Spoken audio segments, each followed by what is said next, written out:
मुंबई की प्रीति को प्रेमी ने उतारा था मोहश्त के घाट, पहचान छिपाने के बिगड़ा था चेहरा। गोरखपुर के पीपीगंज थाना क्षेत्र के बरघट्टा पुल के नीचे बीते शुक्रवार की सुबह 35 साल वर्षीय महिला की न्यूड लाश होने की सूचना पुलिस को मिली थी। सूचना पर पुलिस और फोरेंसिक टीम मौके पर पहुंची और सबूतों को इकट्ठा किया। हालांकि उस समय तक शव की पहचान नहीं हो सकी थी। आशंका जताई जा रही थी कि किसी ने हत्या करके लाश यहां फेंकी है और पहचान छुपाने के लिए सिर को कुछ दिया गया है। तत्काल घटनास्थल का एसएस ने भी निरीक्षण किया था और घटना के खुलासे के लिए कई टीमों का गठन भी किया। सोमवार को पुलिस लाइन के व्हाइट हाउस में प्रेस वार्ता के दौरान घटना का खुलासा करते हुए एसपी नॉर्थ ज्ञानेंद्र प्रसाद और एसपी साउथ दिनेश पुरी ने बताया कि महिला की न्यूड लाश मिलने के बाद इस ब्लाइंड मर्डर केस की गुत्थी सुलझाने के लिए पुलिस की कई टीम को लगाया गया था। लगभग 100 से अधिक सीसीटीवी कैमरों को खंगाला गया। सर्विलांस सेल की भी मदद ली गई और पुलिस की एक टीम को महिला की शिनाख्त के लिए लगाया गया था। इसी बीच एक सीसीटीवी कैमरे में एक स्कूटी पर 3 लोग जाते हुए दिखे। संदिग्ध मानकर जब जानकारी जुटाई गई और स्कूटी को ट्रेस किया गया तो हम लोग विजय तक पहुंच गए, जिसके बाद पूछताछ में विजय साहनी ने बताया कि वह प्राइवेट कंपनी में बीमा का काम करता है, जिससे उसे करीब 1.5 लाख रुपए हर महीने मिलते हैं। वर्ष 2012 में प्रिया शेट्टी से काम के सिलसिले में उसकी पहली बार मुंबई में मुलाकात हुई थी। कुछ मुलाकातों के बाद नजदीकियां बढ़ी तो प्रिया के साथ कमरा लेकर लिव इन में रहने लगा। इसी बीच हमने मंदिर में शादी भी कर ली। इसके बाद प्रिया को एक लड़का भी हुआ, जिसकी उम्र इस समय 13 साल की है। बच्चा पैदा होने के बाद प्रिया से मेरी दूरियां बढ़ने लगी। इसी बीच मैं गोरखपुर अपने घर आ गया। वर्ष 2014 में घर वालों ने मेरा रिश्ता संध्या नाम की लड़की से तय कर दिया। उसके बाद शादी कर मैं पत्नी के साथ मुंबई चला गया।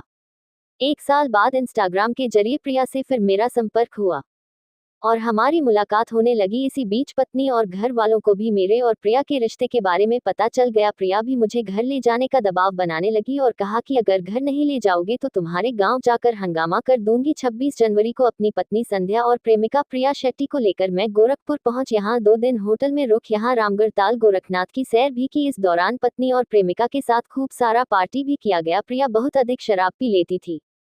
पीने के बाद वह बार बार धमकी भी देती थी कि अगर मेरे साथ गलत हुआ तो पूरे परिवार को गोरखपुर में बदनाम कर दूंगी। 29 जनवरी की शाम गोरखपुर से ऑटो बुक कराकर पत्नी और प्रेमिका के साथ शराब पीते हुए पीपीगंज गया। विजय ने बताया कि मैं स्कूटी चला रहा था, बीच में प्रिया और पीछे उसे पकड़कर पत्नी संध्या बैठी थी। तभी रास्ते में बरघट्टा पुल पड़ा, वहां गाड़ी रोककर फिर तीनों ने शराब पी। वहां भी प्रिया हंगामा करने लगी। तब पत्नी संध्या ने कहा कि इसको जान से मार देना चाहिए। इस पर मैंने प्रिया का गला तेज से दबाया। नशे में होने की वजह से वह चिल्ला भी नहीं पाई।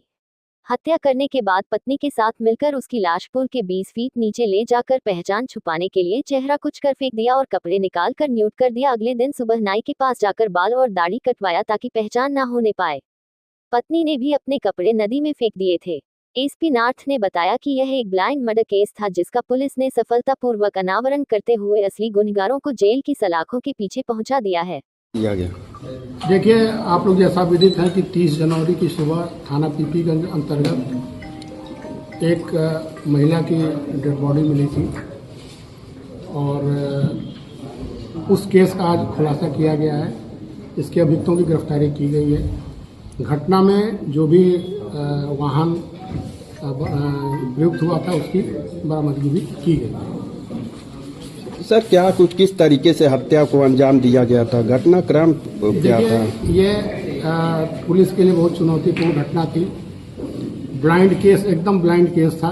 न महिला की शिनाख्त शुरुआती दौर में थी, न अभियुक्त कौन थे, कहां से आए थे, इसकी कोई जानकारी नहीं थी। लेकिन इस चुनौती को स्वीकार करते हुए गोरखपुर पुलिस के हमारी टीम ने एसपी साउथ और एसपी क्राइम के नेतृत्व में सीओ कैंपियरगंज और हमारी एसओजी सर्विलांस, चिलवा ताल, गोला, पीपीगंज और पीपीगंज में पूर्व में प्रभुदयाल, इन सबके कंबाइंड एफर्ट से इस केस का अनावरण हुआ है। पूरा प्रकरण ये है कि 2012 में मृतका और अभियुक्त का आपस में संपर्क होता है प्रोफेशनल कार्यों के दौरान। ये लिव इन में रहने लगते हैं। इस दौरान उनका एक बच्चा भी होता है जो मौजूदा समय में 14-15 साल का है। 14 में इसकी शादी यहाँ पे स्थानीय पीपीगंज में उस अभियुक्त की होती है। लेकिन इस दौरान जब पता चलता है पत्नी को तो आपस में विवाद शुरू हो जाते हैं। उस विवाद को हल करने के लिए इनके ससुर द्वारा कहा जाता है कि आप लोग यहाँ चले आइए, यहीं रहिए। लेकिन इनके मन में कुछ और था।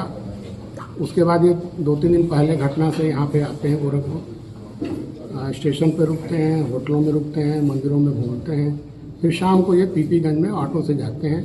वहाँ इनके ससुर द्वारा स्कूटी उपलब्ध कराई जाती है, जिसपे ले जाके उस पर पुनः विवाद होता है और मौके पे पति पत्नी ने मिलकर उक्त महिला की हत्या कर दी। सर